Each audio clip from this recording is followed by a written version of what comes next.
insurance as the cornerstone of the farm safety net. It supports conservation programs that are locally led, voluntary, and practical. The Farm Food and National Security Act expands access to credit and modernizes loan limits so producers can keep up with the capital-intensive nature of agriculture today. It strengthens rural development, broadband, water infrastructure, and rural hospitals because agriculture does not exist in isolation. Strong farms require strong rural communities. And importantly, the bill is built on a bedrock of fiscally conservative policy. A farm bill should provide certainty without growing government for the sake of growing government. It should prioritize the men and women who've dedicated their lives to American agriculture instead of prioritizing paperwork. It should set up farmers for success without getting in their way, and it should respect the taxpayer while recognizing that a secure food supply is key to national security. I'm proud to say that our Farm Bill 2.0 lives up to those conservative standards. This is not about politics. It's about doing our job. Farmers and ranchers plan in seasons and decades, not in continuing resolutions and short-term extensions. Every delay makes it harder for them to make decisions about planting, equipment purchases, and land leases. Passing a 5-year bill gives producers what they need most: certainty. Certainty to invest, certainty to innovate, certainty to keep feeding a hungry world. Farm Bill 1.0 laid that foundation. Farm Bill 2.0 will continue that work. As part of my Farm Bill Impact Series, I've spoken on this floor 34 times advocating for Congress to pass a farm bill, and this legislation is exactly what I've spent so long advocating for. The farm bill that builds on the agriculture wins we passed last year, and most importantly, the farm bill that our farmers and ranchers are depending on. I call on the rest of my colleagues to recognize our bipartisan hard work and pass this legislation for the good of our farmers, our food supply, and our national security. Because when farmers succeed, America succeeds. Thank you, Madam Speaker. With that, I yield back. The gentleman yields. The chair recognizes the gentleman from New York, Mr. Kennedy, for 5 minutes.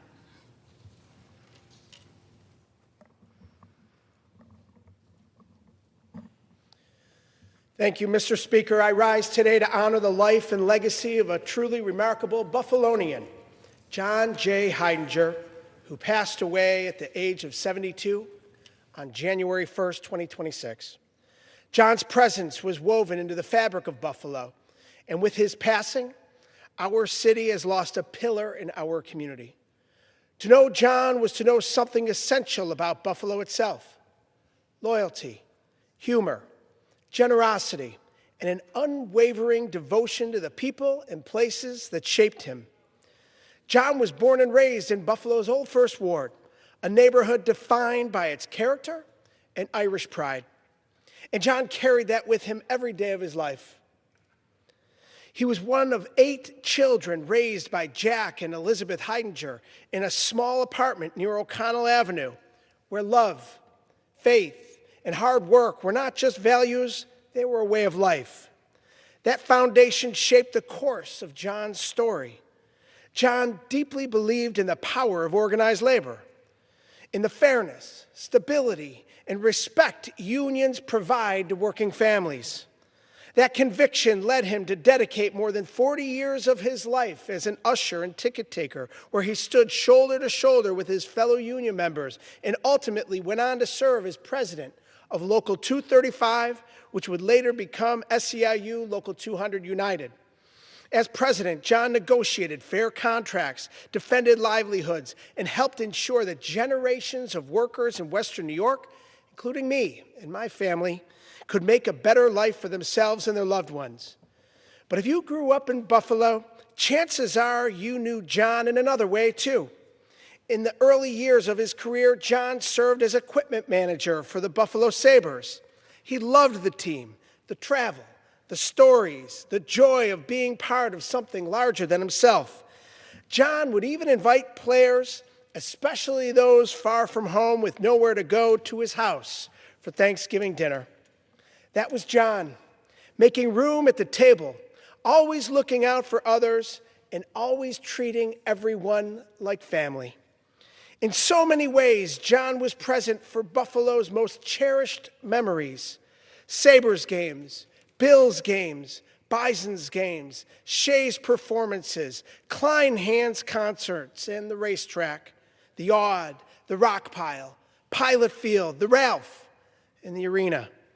John was the familiar face at the door, the one who knew your name, the one who greeted you with a smile and made you feel welcome. But above all else, John's favorite role was being a devoted father to Michael, Suzanne, and Sarah, and a cherished papa to his grandson, Ethan. He was also a beloved friend and partner to Martha. May we honor John's memory by living with the same generosity, loyalty, and pride in where we come from that he showed throughout his life. To John's extensive family, friends, and loved ones, we hold you in our hearts. On behalf of a grateful city and on behalf of a grateful nation, may John J. Heidinger rest in peace. I yield back. The gentleman yields. The chair recognizes the gentleman from Georgia, Mr. McCormick, for 5 minutes.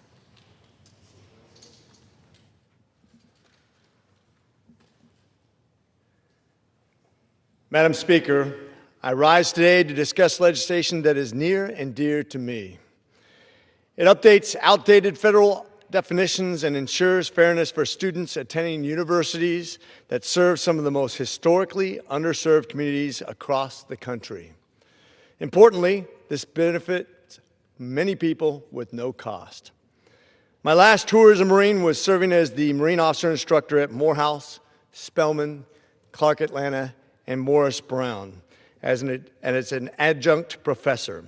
I then had the distinguished honor of attending and serving as student body president at Morehouse School of Medicine.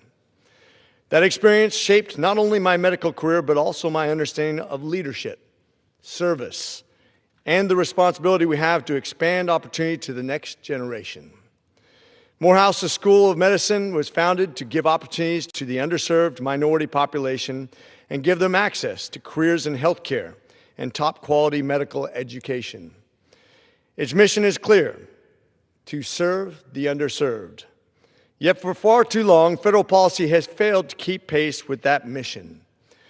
This mission that harkens back to the core principles for the foundation of the Republican Party itself is a vital promise that we should always strive to uphold.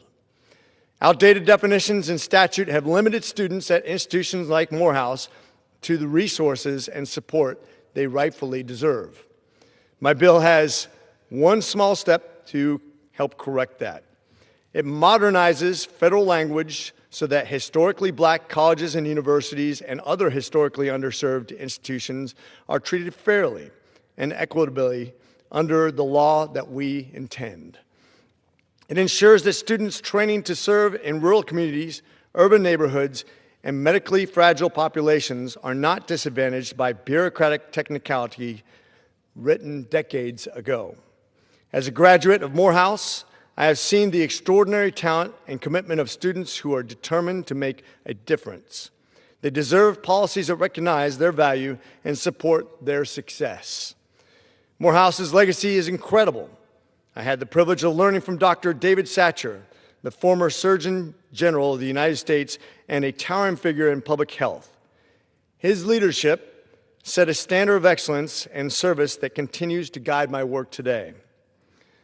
The broader Morehouse community has helped shape our nation through leaders like Dr. Martin Luther King Jr., whose moral clarity transformed America, and Jay Johnson, who served as Secretary of Homeland Security, Edwin Moses, an Olympic gold medalist who exemplified discipline and determination, Samuel L. Jackson, whose artistic achievements are recognized worldwide, and Admiral Alvin Halsey, who had a long and distinguished military career. These individuals reflect a tradition of excellence, resilience, and service. The students walking the halls today carry that same potential. This legislation is about ensuring that federal policy aligns with the legacy that we are trying to establish. This is about opportunity, and it's about strengthening the pipeline of leaders, physicians, scientists, and public servants our country so urgently needs. I urge my colleagues to support this bill and stand with students at historically underserved institutions in order to make sure every institution who meets the criteria is included in the growing and vital HBCU network of universities that are working every day to serve America's communities. Thank you, Madam Speaker, and I yield the remainder of my time. The gentleman yields. The chair recognizes the gentleman from California, Mr. Liccardo, for 5 minutes.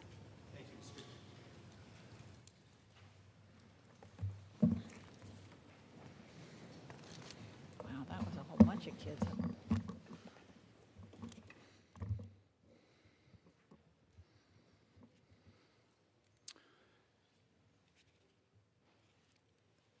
Speaker, I rise today to honor the life and legacy of a great and a very good man, Mr. Louis Lon O'Normadin II of Montecito, California, a beloved businessman, philanthropist, and community leader. Lon passed away in December of 2025 at the age of 91. Born and bred in San Jose, Lon graduated from Bellarmine College Prep and earned a business degree from Santa Clara University, and then proudly served our country as a first lieutenant in the U.S. Army. He married his high school sweetheart, Peggy, and together they shared 70 years of marriage and raised a large, loving family. Following his military service, Lon Normandy carried on his family's storied business legacy, serving as president and chairman of the Normandy Car Dealership, a family business bearing the Normandy name since its founding in 1875 as a horse carriage manufacturer. Under the leadership of Lon and his kids, the dealership continued through its 5th and 6th generations, a rare achievement in America that reflects the deep bond that the Normandy family had with the community. Over more than 60 years in the auto industry, Lon earned national recognition, led dealer efforts to rebuild Chrysler alongside CEO Lee Iacocca back in the 1980s. Lon became a finalist for the National Time Dealer of the Year Award and helped lead his industry as a chairman of Chrysler's National Dealer Council and as president of Chrysler's California Advertising Association. And he was a renowned business leader in the area. He also co-founded a bank, Heritage Bank in Silicon Valley, and he was sought after for his business advice. But Lon was far better known and far more beloved for what he meant to our community and how he lived out his faith. He supported many in need with a particular passion for the education of children from struggling families. As a generous benefactor, he served on the boards of the Catholic Community Foundation, Santa Clara University, Bellarmine College Prep, Presentation High School, and Notre Dame High School. He led major fundraising efforts to build and expand build and expand Catholic elementary schools in the area, helped establish St. Francis Cabrini in San Jose, Holy Spirit School, and Sacred Heart Nativity School. Lon served the community and his faith as a longtime member of the Knights of Malta, and he was a familiar face at every 6 a.m. daily Mass. His generosity extended well beyond the church. For many years, he volunteered weekly at Martha's Kitchen in San Jose, serving meals to neighbors in need. And I would see him in there with an incredibly big smile and lots of friends joining in. He often brought his children and grandchildren along to embrace the value of service. Above all his accomplishments, I remember Lon for his kindness and his unwavering instinct for helping others and his deep devotion to his family. Lon treated everyone with respect, offered a ready smile or laugh, and sought to help anyone in need. And many came to him and to Peggy seeking help. His 6 kids went on to become great community builders in their own right. Mark, Karen, David, Lisa, Diane, and Paul. In my own youth, Lon provided me with a wonderful role model of Christian selflessness, leadership, and service. As I eventually learned, I wasn't alone in making Lon my role model. Many of my friends in the Normandy orbit felt the same way.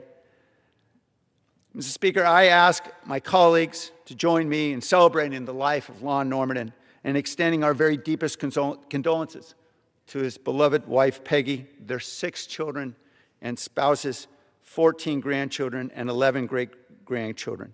The family was the great joy and foundation of Lon's life. We honor Lon Norman's legacy of faith, family, and service, and express gratitude for the example he set. May he rest in peace. I yield my time. The gentleman yields. The chair recognizes the gentleman from Pennsylvania, Mr. Thompson, for 5 minutes.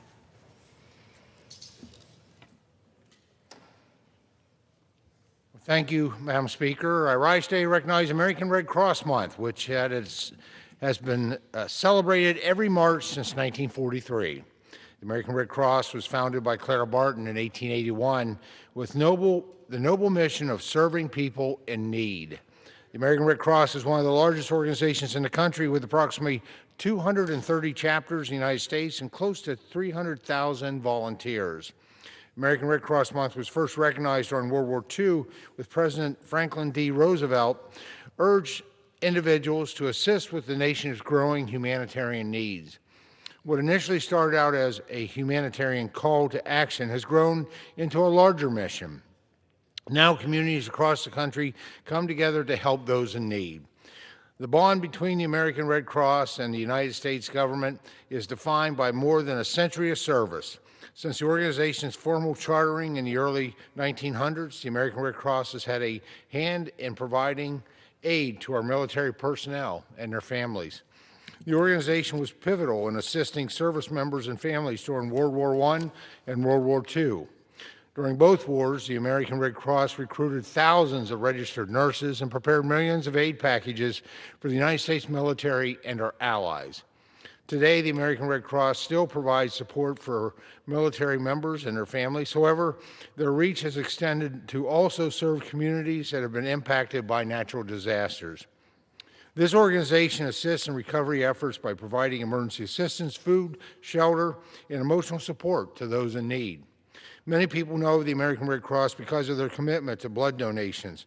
On average, they collect nearly 4.5 million blood donations and provide almost 40% of our nation's blood. In addition to humanitarian aid relief and blood donations, the American Red Cross has been training and educating people for over a century. The organization provides training in first aid, CPR, water safety, lifeguarding, and other emergency response areas. Today, communities across the United States are safer because of the large number of people who have become American Red Cross certified. With training, these people can identify an emergency and step in to provide care. I thank all the American Red Cross volunteers who work tirelessly to serve others and care for those in need.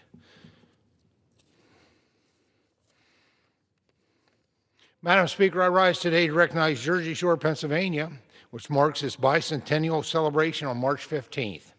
Jersey Shore was founded in 1826, although the borough's rich history dates to the 1700s, when families settled in the area after the Revolutionary War. Many families chose this location because of the availability of farmland. Before the borough's adoption of the name Jersey Shore, the settlement was first called Waynesburg, named after a famous Revolutionary War general, Anthony Wayne, who served under General George Washington. However, Jersey Shore quickly became the namesake due to the high number of settlers from New Jersey and the borough's proximity to the Susquehanna River. Established along the banks of the Susquehanna and near numerous state parks, Jersey Shore, also known as the gateway to the Pine Creek Valley, offers visitors the chance to hike, bike, fish, and kayak. Jersey Shore is a true reflection of Main Street charm and American values. It is an area many people from the Commonwealth are proud to call home. Congratulations to the Jersey Shore Borough on this momentum milestone. Madam Speaker, I want to take the opportunity to thank the members and the staff of the House Agriculture Committee. Early this morning, we finished up 20 hours of marking up and ultimately passing the Farm Food and National Security Act of 2026. A strong bipartisan bill passed 2-1 out of committee. I appreciate all the members on the committee who contributed and helped to refine this bill, and we look forward to bringing this legislation that really serves America's #1 industry, agriculture, and all those farm families and ranch families and the communities of rural America. I look forward to getting this to the floor and ultimately to the President's desk. With that, Madam Speaker, I yield back the balance of my time. The gentleman yields. The chair recognizes the gentleman from New York, Mr. Latimer, for 5 minutes. Thank you, Madam Speaker.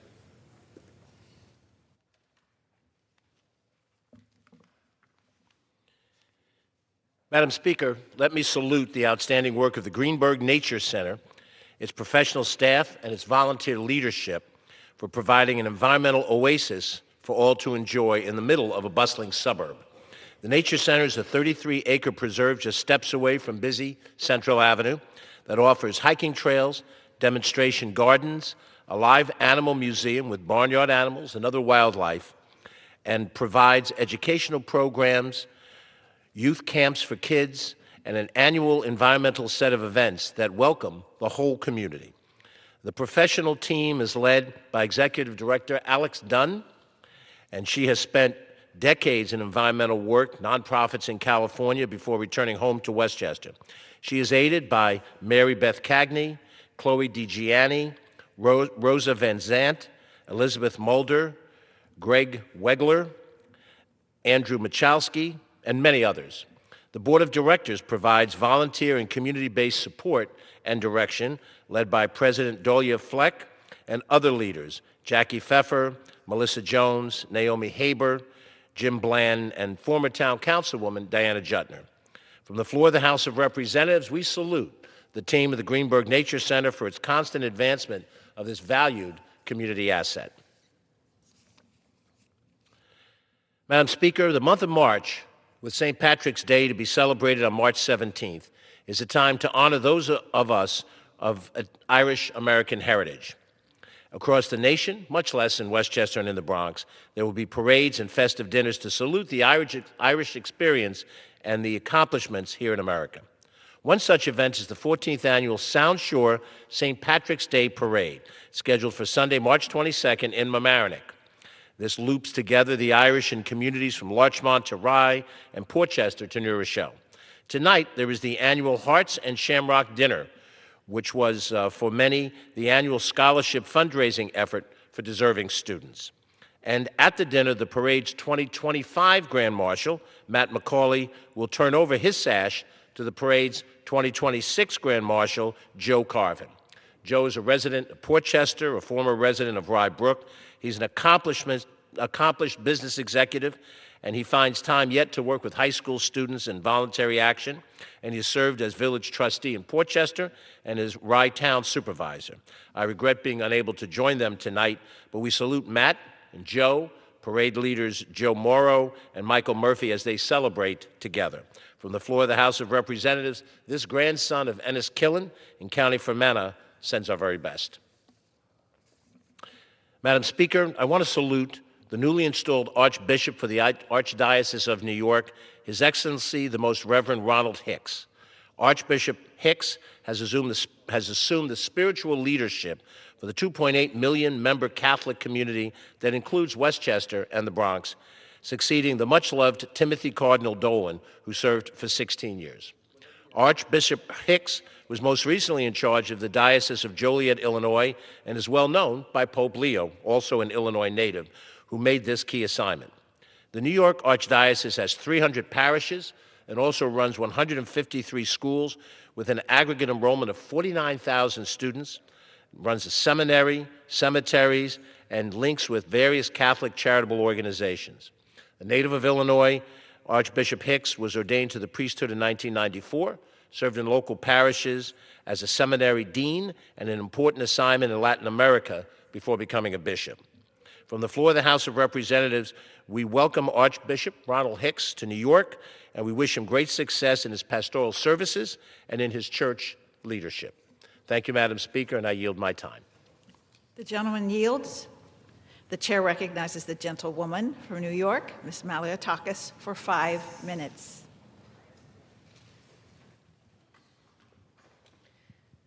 Thank you, Madam Speaker. Thank you, colleagues.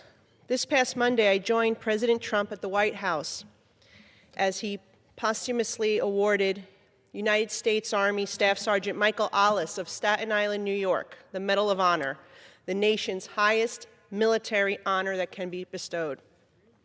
I rise to share with all of you the bravery exhibited by my district's hometown hero. On August 28, 2013, Staff Sergeant Alice gave his life weeks before his 25th birthday. And he gave his life to save an Allied soldier during a Taliban raid on Forward Operating Base Ghazni in Afghanistan, after a truck carrying 3,000 pounds of explosives slammed into the base and terrorists advanced. Without wearing any armor, Staff Sergeant Alice fired back, then chose selflessness and placed himself between a suicide bomber and a fellow Allied soldier. He did not pause, he did not stop to calculate, he acted, knowing that the cost would be his life, but he chose to save the life of a NATO ally, Polish Second Lieutenant Karol Sterpika. Michael's courage, selflessness, and sacrifice represent the very best of our nation, earning him the Purple Heart, Bronze Star, Silver Star, and Distinguished Service Cross, as well as the Grand Cross of the Order of Merit of Poland, the highest Polish decoration for a foreigner. On Staten Island, we are so proud of Michael. We have a ferry named after him. The Veterans of Foreign Wars Post 9587 is also named for Michael. The Michael Alice Freedom Foundation supports veterans and students in his memory, continuing his legacy of service to others. But the Medal of Honor, a statement of national memory, tells the entire world and future generations the courage, the patriotism, the sacrifice, and the service exhibited by Michael Alice, all values that the United States hold sacred. His final act requires no embellishment or argument. It stands on its own, resolute and selfless, and is worthy of the highest military recognition our country can bestow. We are grateful to President Donald Trump for recognizing Staff Sergeant Alice's extraordinary heroism, and today I add this tribute to the official congressional record. We congratulate his family, especially his parents, Bob and Linda, who accepted the honor, and the entire Staten Island community who worked tirelessly to ensure that the ultimate sacrifice made by our hometown hero, Michael Alice, received the recognition it deserves. He may no longer be with us physically, but he lives on in our hearts and in our minds. His valor and devotion to our nation and his fellow soldiers will never be forgotten by our proud community and by our grateful nation. I yield back. The chair recognizes the gentleman from California, Mr. Costa, for 5 minutes. Thank you, Mr. Speaker. I ask unanimous consent to revise my remarks. Without objection. Okay. Thank you, Mr. Speaker. Before I make my comments on a very important issue facing our country, let us all pause for a moment to recognize those 6 Americans who have lost their lives this week and their families, realizing that they've given their all. God bless them, and our thoughts and prayers are with their loved ones. Mr. Speaker, today I rise to talk about something that touches every family as well, and every community, and that's hunger. Food, I always say in the House Ag Committee, of which I am a member, is a national security issue. Food is a national security issue. Yet too often we fail to treat it that way. When families cannot access healthy, affordable food, our communities are weaker, our economy is weaker, and our nation is weaker. If we are forced to import essential foods rather than growing them here in America, that leaves our nation more vulnerable to increasing and an unstable world that we live in today. In our San Joaquin Valley, of which I represent, one of the most productive agricultural regions in the country, farmers rise early in the morning to put food on America's dinner table. I know. I'm a third-generation farmer and proud of it. California produces over 400 commodities, including nearly half the nation's fruits and vegetables, more than 60% of over 80% of the citrus in the nation is produced in California, and 75% of the world's almonds and pistachios. Think about that, 75% in California. Yet even communities that grow so much of our food, like in my district, nearly 30% of the households rely on food assistance. It's an interesting dichotomy. Incredible food production that puts on every American's dinner table every night with the help of farm workers. Yet a majority of those households, 30% of them in my district, require food assistance. It's sad. They depend upon food support for their food. Nationwide, 48 million people face food insecurity in our country, including 14 million children in the richest nation in the world. This is unacceptable. At the same time, we know that grocery costs are up by as much as $400 a month for so many of our families throughout the country. Egg prices rose 53% over the year from January 2024 to January 2025. In 2025, a gallon of whole milk averaged $4. Ground beef prices have risen 15% recently and are up 63% since 2020. And Americans who purchase their groceries every week know that the affordability of their food continues to get more challenging and more difficult. Last year, the United States Department of Agriculture canceled $1 billion in funding that schools and local food banks used to purchase food directly from local farmers. It was a great program, had a lot of merit. Why they canceled it, I do not know.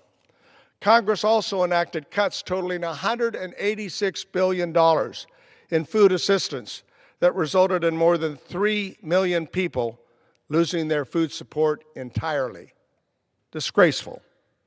Soon after, the United States Department of Agriculture terminated the annual government report on hunger, the very report that told us that 48 million Americans face food insecurity. What's that about? Without reliable data, we are left without a clear picture on who is struggling the most in our communities throughout our country. This week, the House marked up the Farm Bill, an important effort that we are supposed to do every 4 years. We're now into 5.5 years. And we tried to strengthen the nutrition programs through amendments in legislation, but the Republicans defeated our efforts, sadly. We must stabilize farm income. We must allow producers to fall behind, whether we invest in local food systems or just let them disappear. Food is a national security, and the Farm Bill affects grocery prices, crop insurance, school lunches, rural economies. So this year we must pass a bipartisan Farm Bill, and I am doing everything I can, working with my colleagues across the aisle in the Senate. Because, Mr. Speaker, food is a national security issue. That's the bottom line. In the Central Valley that I represent, the San Joaquin Valley, families are spending over $1,000 a month on groceries. The affordability question is real. Farmers are navigating misguided tariffs policy and volatile markets, disease outbreaks. In the richest country in the world, we should not accept this system. Hard-working farmers shrinking margins while families struggle to afford their groceries. Let's support our farmers. Let's feed our families. Let's feed our children. I yield back the balance of my time. Thank you. The chair recognizes the gentleman from Michigan, Mr. Bergman, for 5 minutes.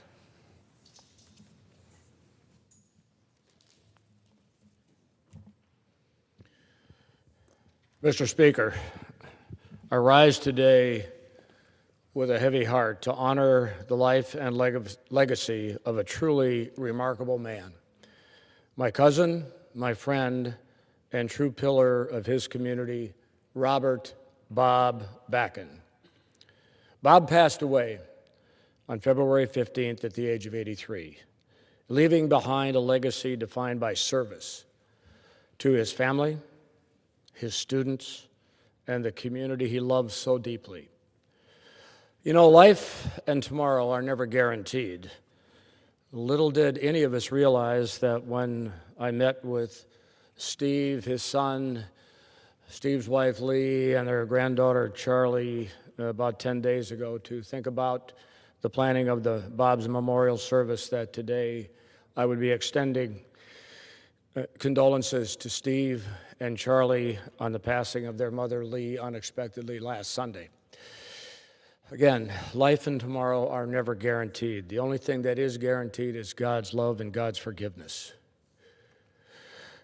Born in Highland Park, Michigan, and raised in Ironwood, Bob devoted his life to learning and to helping others succeed. After earning his bachelor's degree from Northland College and a master's in education from Northern Michigan University, he moved to Houghton, Michigan in 1967. For the next 35 years, he taught U.S. history and government at Houghton High School, shaping the minds and the character of generations of young people. To many of his students, he was simply Mr. B, but to the community, he was much more than a teacher. Bob was a mentor, a coach, and someone who believed deeply in investing in young people. He coached basketball and golf, and even after his coaching days ended, he stayed involved in athletics as a referee, bringing fairness, enthusiasm, and integrity to every game he worked. He was that kind of referee on the basketball court who celebrated the players of both teams on a shot well played, and sometimes would chastise them a little bit for them being on the outside the edges of the rules. In fact, he told me a story one time. He said to his class, it was the beginning of November, and he said, you know, November 15th here in Northern Michigan is not a holiday. Just because it's the opening of deer season doesn't mean you get a day off of school. However, if a few days after the 15th, if there's some fresh venison on my desk, your grades won't suffer. That was the kind of guy Bob was when it came to engaging his students and celebrating life as it was meant to be for these young high schoolers. Bob believed that service to community didn't stop at the classroom door. In 1990, he stepped into public service, first on the Houghton Planning Commission and later on the City Council. In 2008, he was elected mayor of Houghton, a position he held with pride and dedication for more than a decade. Those who worked with him often described Bob as the kind of leader who brought people together. He led with kindness, wisdom, and an optimism that made others believe in the future of their town. He was the kind of person who knew everyone, encouraged everyone, and celebrated every success, big or small. But to our family, Bob was something even more important. He was a steady presence, someone who cared deeply about the people around him. He faced life's hardships with strength and grace, carrying forward with the same generosity of spirit that defined him. Bob loved his family, and one of his greatest joys was being a grandfather. He took pride in watching that next generation grow, just as he had taken pride in helping the generations of students find their way. And as his granddaughter, Charlie, heads off to Miami of Ohio this fall, I know she's going to take the memories of her grandpa with her and celebrate that every day. Mr. Speaker, communities across this country are built by people like Bob Backen, people who quietly dedicate their lives to others, teachers who inspire, coaches who mentor, local leaders who step forward not for recognition, but because they care deeply about the place that they call home. Bob embodied the very best of Michigan's Upper Peninsula: hard work, humility, kindness, and an unwavering commitment to community. His impact will live on in the countless students he taught, again, the athletes he coached, the city he helped lead, and the many people whose lives were better simply because they knew him. And whenever you hear the song Sweet Caroline, you think about Bob humming that somewhere and leading the chorus. That was his song, and I'm sure he's still singing it up in heaven now. I will always be proud to call him my cousin and friend. May his memory be a blessing and an inspiration to all who knew him. Thank you, Mr. Speaker, and I yield back. The chair recognizes the gentleman from Florida, Mr. Frost, for 5 minutes. Speaker, today I rise to talk about the investigation and horrific crimes of Jeffrey Epstein. About a week ago, I attended President Clinton's deposition in New York last Friday. This deposition raised even more questions about President Trump's relationship with Jeffrey Epstein. Let me explain why. First off, of course, President Clinton said that President Trump flew on the plane. But not just that, President Clinton also recounted a conversation he had with President Trump about Jeffrey Epstein on a golf course in New York in the early 2000s. He said that President Trump had told him that the reason him and Jeffrey Epstein had fallen out had to do with a real estate land dispute. This directly contradicts information that President Trump has stated in the past. He has claimed that their falling out was over spa workers at Mar-a-Lago. We also know that his own Commerce Secretary, Secretary Howard Lutnick, is in the files as well. Despite this, the president contends that he doesn't know anything about Jeffrey Epstein's crime, and the questions are, if you don't know anything about the crimes, how do you know that Howard Lutnick is innocent, as the president has stated multiple times? I also have unanswered questions about President Trump's Mar-a-Lago club. President Trump himself said that Jeffrey Epstein stole many of the women who worked at the spa in Mar-a-Lago. I made a motion in the Oversight Committee to subpoena documents related to Jeffrey Epstein and Mar-a-Lago. No Republican on the Oversight Committee supported my motion. Republicans on the Oversight Committee wanted to spend our time talking to Secretary Hillary Clinton, and if we're calling spouses before the Oversight Committee, why haven't we talked to Melania Trump yet about what she knows? There are still many questions that need to be answered, and I'm proud that yesterday the Oversight Committee issued a subpoena to Pam Bondi. We will hold her accountable for what is obviously a cover-up and her withholding many of the Epstein files. Mr. Speaker, I rise today to chat about what I've been doing at the Department of Justice. Many members have been going to the Department of Justice to view the Epstein files unredacted. Many of the files I've looked at were still redacted, even ones without victims' names in it. And some of the files I went to look for are no longer accessible and actually have been removed from the website. We know these files existed, but they've been scrubbed by the DOJ. Americans are tired of the corruption. They're tired of a tiered justice system where, depending on how big your bank account is and how connected you are, will have a direct outcome or will directly impact the outcome of your case. They want transparency.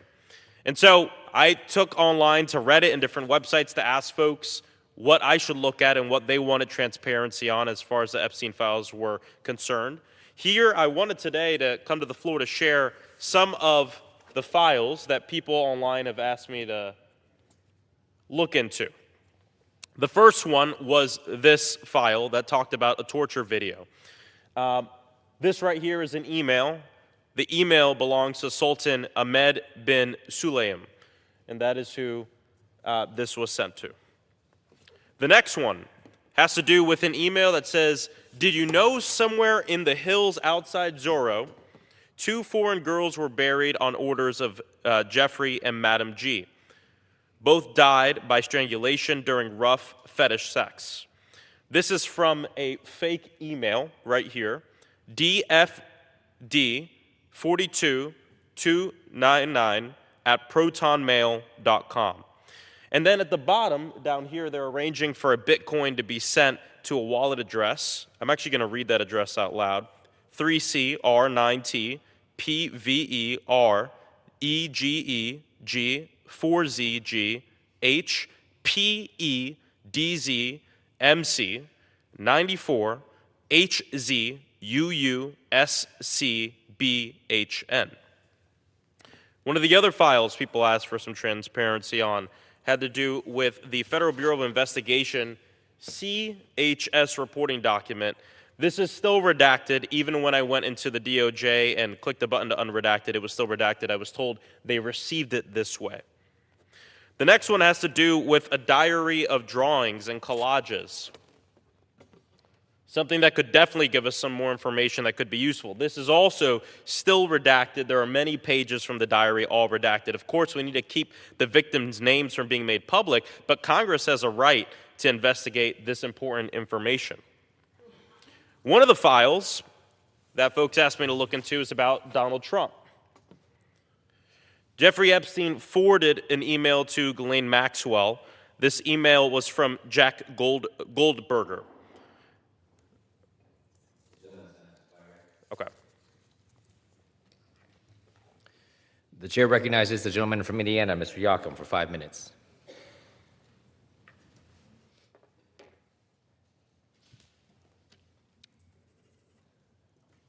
Mr. Speaker, yesterday we lost a giant. Growing up in South Bend, Coach Holtz was more than a football coach. He was a living legend. When I was young, my family took me to a Notre Dame hockey game, and we were walking up late, so there was nobody else around. And appearing out from the shadows, you could see the silhouette of Coach Holtz. My father asked if he had a moment to say hello and sign autographs for us. The coach could have just blown us off, but he didn't do that. He walked straight up to me, got down on one knee, stuck out his hand and said, "Hi, I'm Coach Holtz. What's your name?" That moment for me became a lifelong lesson. It taught me that no matter who you are or where you go in life, you're never too important to say hello to someone that wants your time. That's exactly who Coach Holtz was.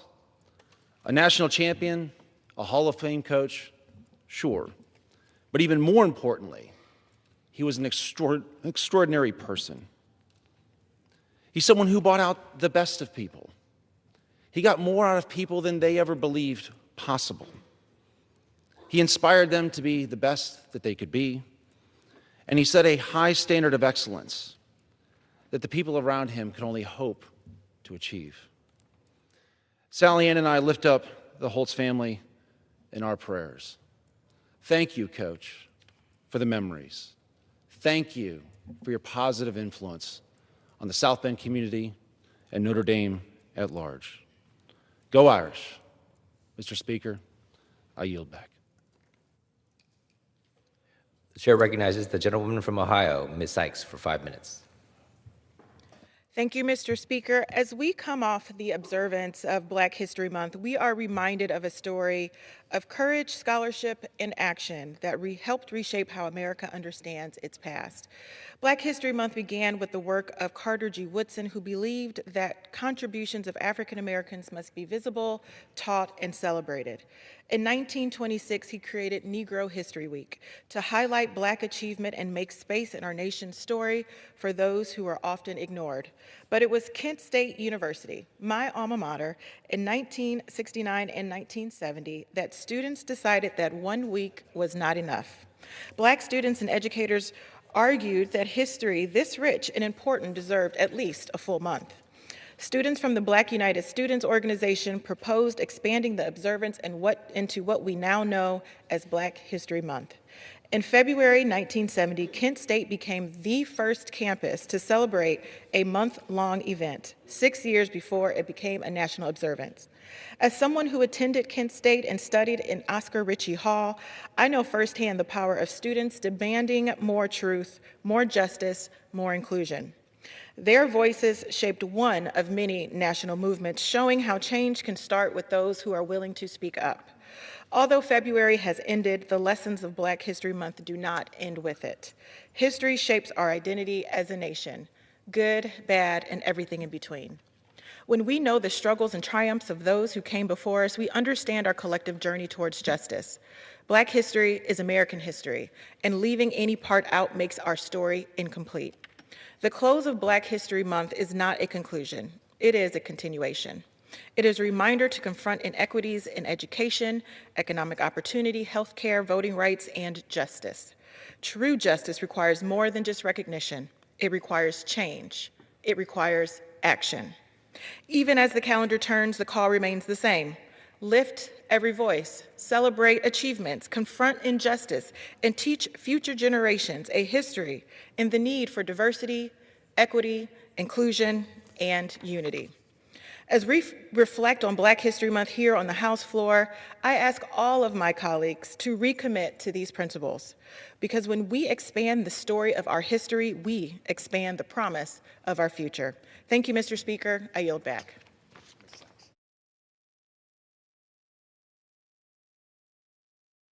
The chair recognizes the gentleman from North Carolina, Mr. Davis, for 5 minutes.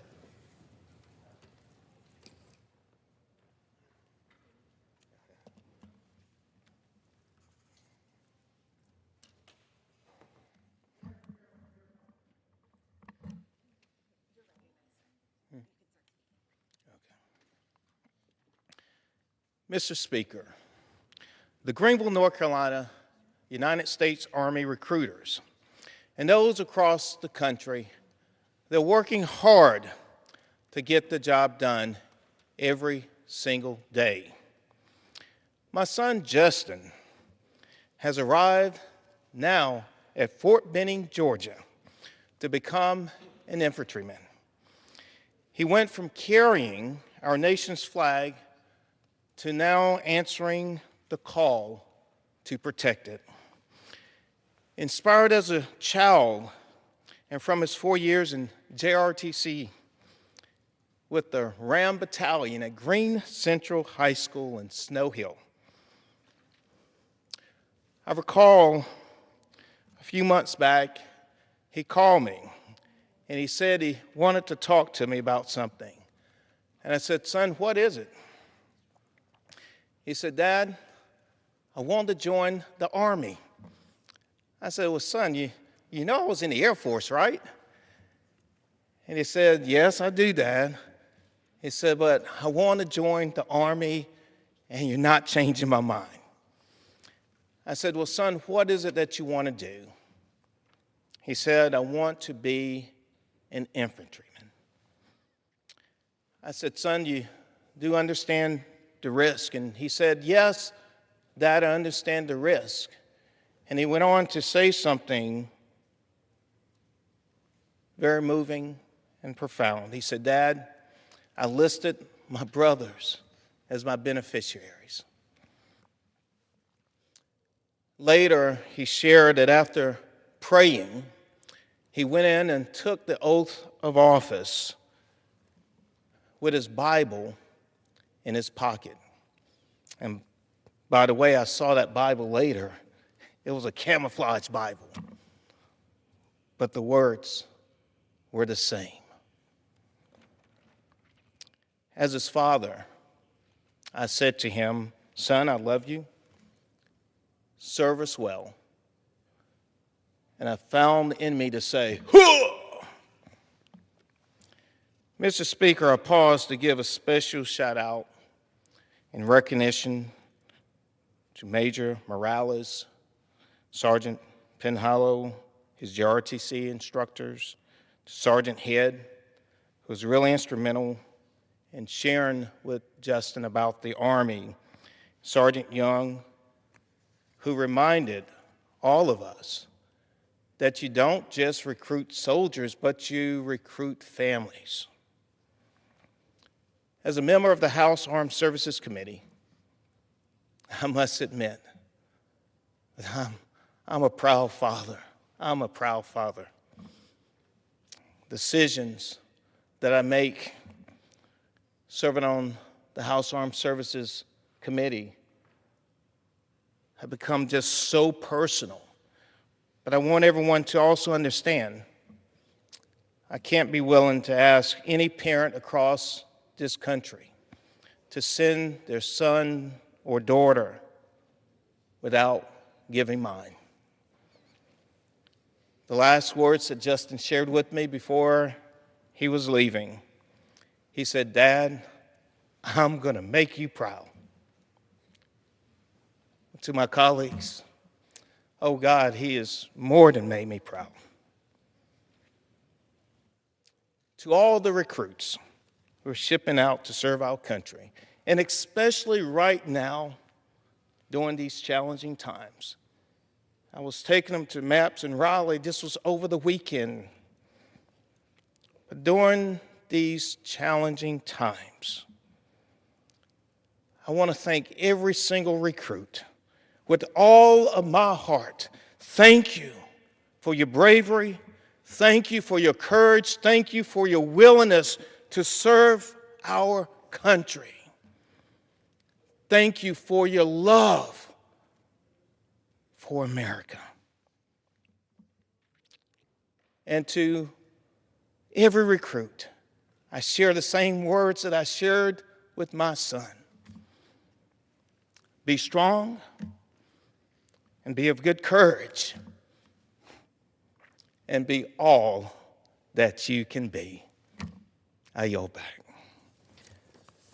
The chair recognizes the gentleman from Texas, Mr. Fallon, for 5 minutes.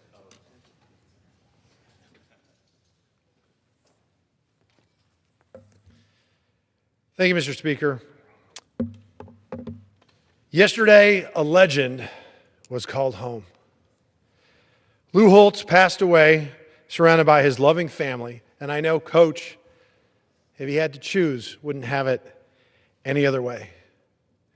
Coach Lou Holtz will forever be a national treasure. He's a Hall of Fame coach, and he earned it. And he was born in modest means on January 6, 1937.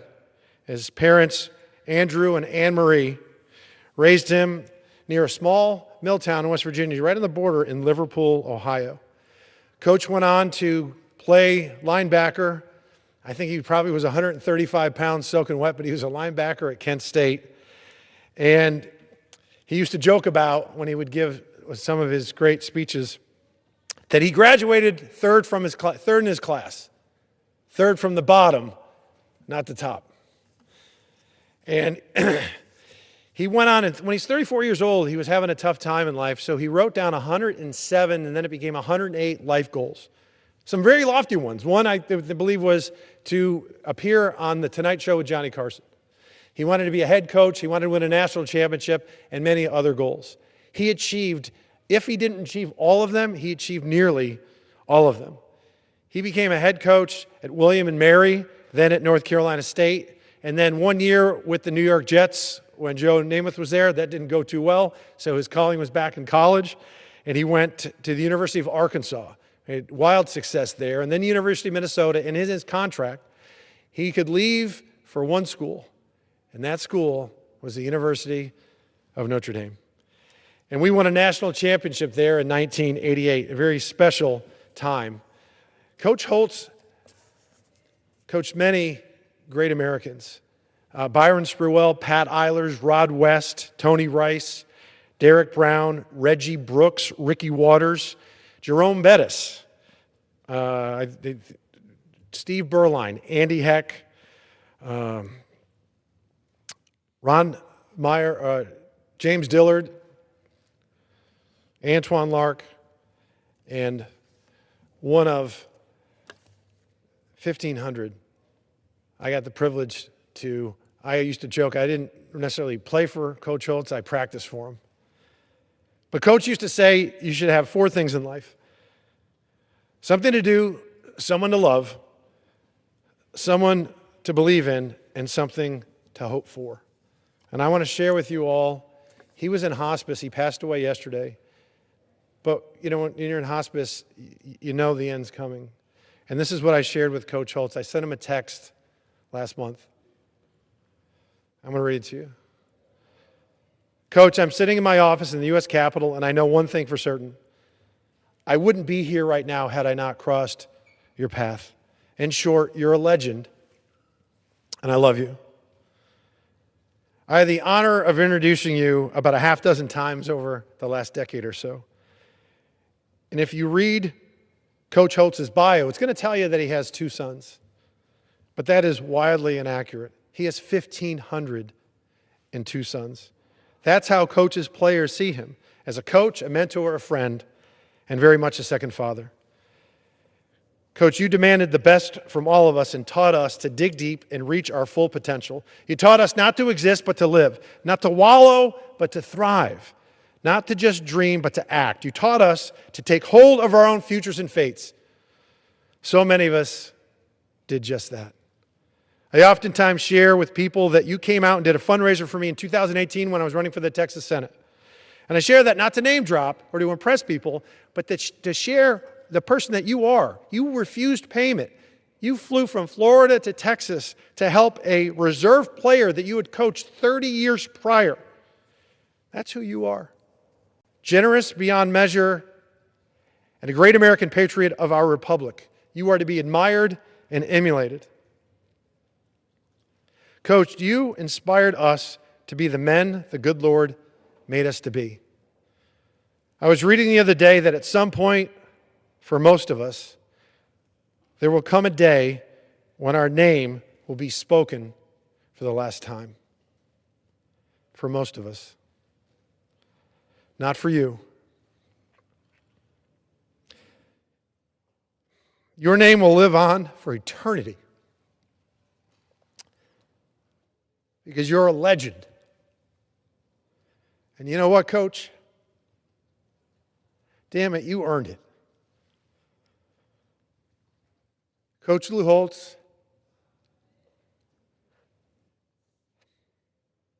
God bless you. And Coach,